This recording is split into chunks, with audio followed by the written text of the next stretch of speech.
Pronto, pessoas. Hoje é dia da gente falar de genética. Mas assim, não é qualquer coisa de genética não, viu? Hoje é dia de eu acabar com teus problemas sobre epistasia.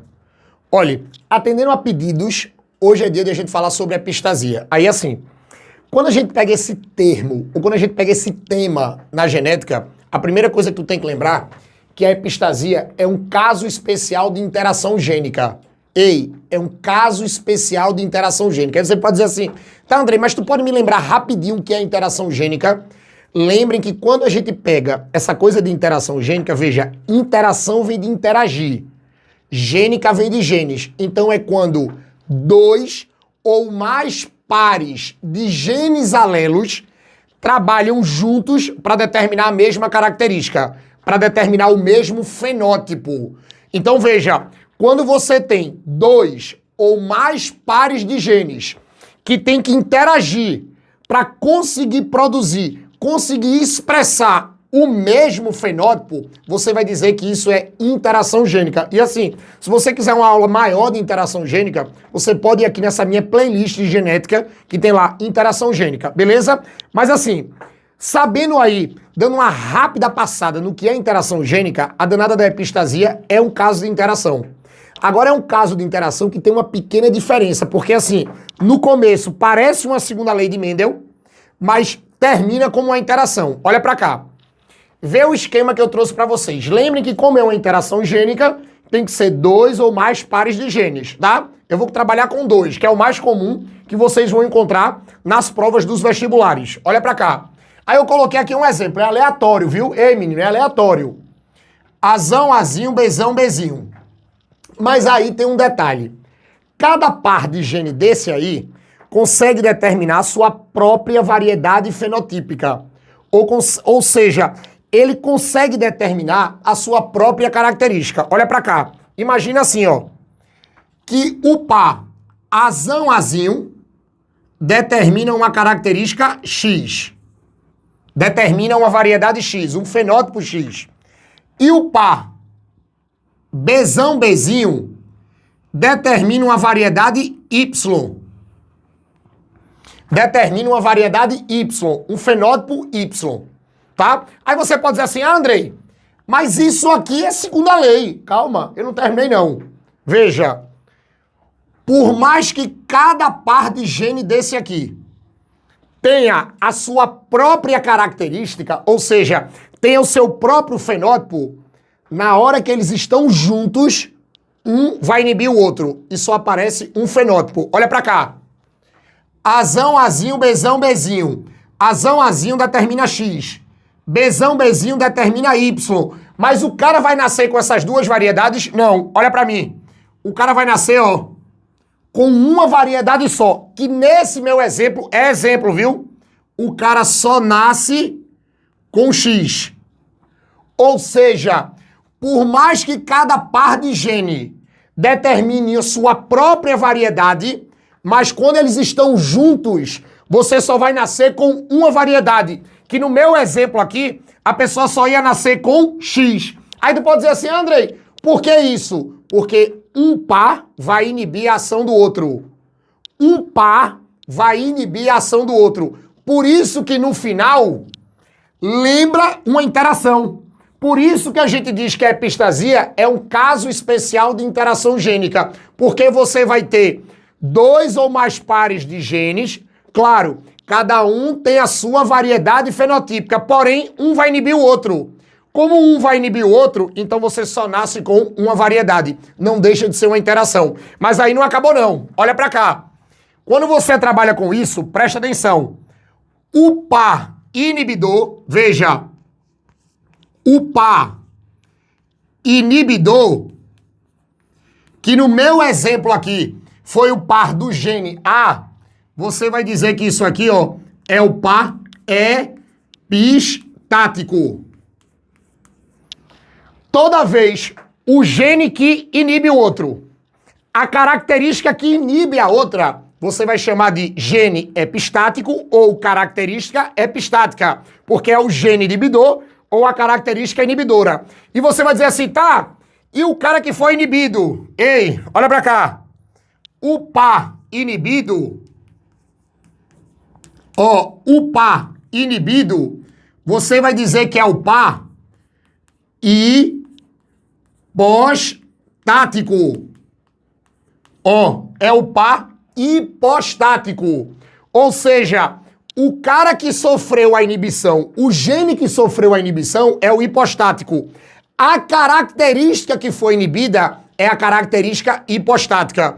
Então, quando vocês pegam as questões por aí, sempre eles vão usar esse termo epistático e hipostático, tanto para o gene quanto para o fenótipo, ou seja, para a característica. Aí você vai lembrar, olha para mim, menino, ei, olha para mim, não copia nada agora não. Ó, tu vai lembrar, eita, o Tubarão disse que se for o inibidor, é o epistático. Eita, apareceu na prova o hipostático. O Tubarão disse que ele é o inibido. Não pode esquecer disso. Então, assim, o bicho que fazem por aí de epistasia é só isso aqui. Acabou.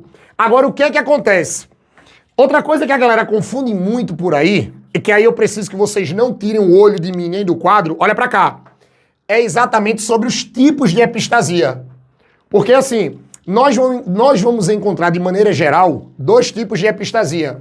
A epistasia dominante e a epistasia recessiva. Aí, assim, para vocês não errarem em lugar nenhum sobre isso, a primeira dica que eu dou a vocês é se agarrem no nome do caso. Dominante e recessivo. Toda vez que você pegar uma epistasia dominante, a característica que vai prevalecer vai ser de quem está respeitando a regra do caso. Qual é a regra do caso? Dominante. Então a genética tem que ser dominante. Se a genética for dominante, é a tua característica que vai prevalecer. Agora vê o nome do caso. O caso é recessivo. É aqui onde muita gente erra. Oxe, o recessivo pode ganhar? Pode, se for uma epistasia. Se for um caso de epistasia recessiva, a característica que vai nascer vai ser a característica da genética que está recessiva. Vai ser a característica do gene recessivo, independente do outro. Mas aí você pode dizer assim, Andrei, mas aí vai ter um par epistático e um par hipostático. Eu olho de quem primeiro? Olhe, você sempre vai dar preferência, sempre, ao epistático. Você olha primeiro para o ep. Se o ep estiver respeitando a regra, você não olha nem para o hipo. Você já diz que a característica que vai nascer é a do ep. Agora, se você olha para o ep não está respeitando o caso de epistasia, aí você olha para o hipo. Aí se o hipo estiver respeitando, é a característica do hipo que vai nascer, tá? Aí você vai dizer assim, como é que a gente vai trabalhar isso? Ó, vamos usar isso aqui, esses exemplos aqui. Por exemplo, nesse meu exemplo aqui, eu já sei que o gene A dá a característica X, o gene B dá a característica Y. E eu também já sei que o A é o ep, o B é o hipo, beleza? Vamos para cá. Vamos para o primeiro caso, característica dominante. Lembre que eu acabei de dizer, se a epistasia é dominante, a característica que vai nascer é daquele gene que está dominante. Dando sempre a preferência para quem? Ei, monstrinho, você dá a preferência para quem primeiro? Você olha primeiro para quem? Isso, para o ep. Repete comigo. Você vai dar preferência para quem? Isso, para o ep. Olha para cá. Aí eu tenho assim, ó. Azão traço, Bzão traço. Lembre que esse traço aqui é porque pode ser tanto azão quanto azinho. Não muda, tá? Então assim, ó, vê o genótipo. Azão traço, Bzão traço, a epistasia é dominante. Eu vou olhar primeiro para quem? Pro ep ou pro hipo? Isso, pro ep.